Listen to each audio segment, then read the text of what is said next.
नमस्कार दोस्तों, चलिए सुनते हैं आज की कहानी। एक समय की बात है, दो भाई परस्पर बड़े ही स्नेह तथा सद्भाव पूर्वक रहा करते थे। दोनों भाई जब भी कोई वस्तु लाते तो एक दूसरे के परिवार के लिए भी अवश्य ही लाते। छोटा भाई भी सदा उनको आदर तथा सम्मान की दृष्टि से देखता। एक दिन किसी बात पर दोनों में कहासुनी हो गई। बात इतनी बढ़ गई कि छोटे भाई ने बड़े भाई के प्रति अपशब्द कह दिए। बस फिर क्या था, दोनों के रिश्तों के बीच दरार पड़ गई। उस दिन से ही दोनों अलग अलग रहने लगे और दोनों के बीच बोलचाल भी बंद हो गई। इसी तरह कई वर्ष बीत गए। मार्ग में जब दोनों आमने सामने भी पड़ जाते तो कतराकर दृष्टि बचा लेते। कुछ वर्षों बाद छोटे भाई की कन्या का विवाह आया। उसने सोचा, बड़े आखिर बड़े ही होते हैं, जाकर मना लाना चाहिए। अब ऐसी भी क्या नाराजगी। वो बड़े भाई के पास गया और पैरों में पड़कर पिछली बातों के लिए क्षमा मांगने लगा। बोला, अब चलिए और आप ही विवाह कार्य संभालिए। पर बड़ा भाई न पसीजा, उसने घर चलने से साफ मना कर दिया। छोटे भाई को बहुत दुख हुआ। अब वो इसी चिंता में रहने लगा कि कैसे भाई को मनाया जाए। इधर विवाह के भी बहुत ही थोड़े दिन रह गए थे। बाकी सगे संबंधी सभी आने लगे थे। एक संबंधी ने बताया, तुम्हारा बड़ा भाई एक संत के पास प्रतिदिन जाता है और उनका बहुत आदर भी करता है और कहना भी मानता है।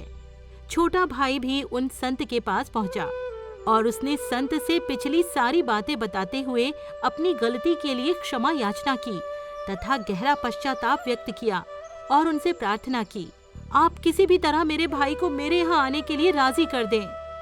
दूसरे दिन जब बड़ा भाई सत्संग में गया तो संत ने उससे पूछा, क्यों, तुम्हारे छोटे भाई के यहाँ कन्या का विवाह है, तुम क्या क्या काम संभाल रहे हो? मैं तो विवाह में सम्मिलित ही नहीं हो रहा गुरुदेव। कुछ वर्ष पूर्व मेरे छोटे भाई ने मुझे ऐसे कड़वे वचन कहे थे जो आज भी मेरे हृदय में कांटे की तरह खटक रहे हैं। बड़े भाई ने कहा।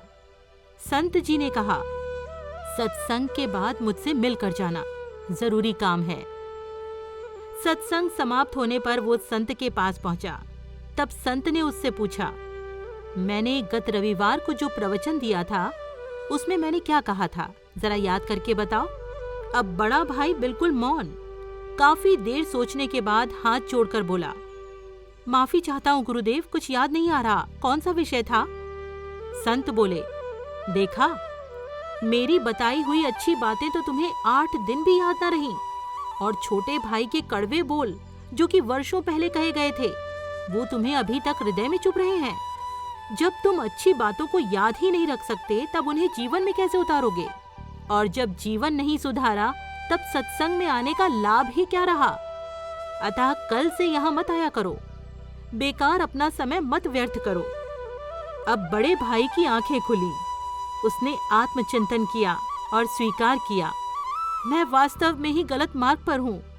उसके बाद वो अपने छोटे भाई के घर गया और उसे अपने गले से लगा लिया। दोनों भाइयों की आंखों में खुशी के आंसू थे। दोस्तों, हमारे साथ भी ऐसा ही होता है। अक्सर हम दूसरों की कही किसी भी बात का बुरा मान जाते हैं और बेवजह उससे दूरी बना लेते हैं, जबकि हमें ये चाहिए कि हम आपसी बातचीत से मन में उपजी कटुता को भुलाकर सौहार्दपूर्ण वातावरण बनाएं।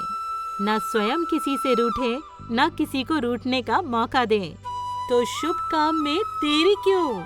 कृपया उठाएं फोन और हो जाएं शुरू रूठों को मनाने में। दोस्तों, कैसी लगी आपको ये कहानी, जरूर बताएं। नमस्कार।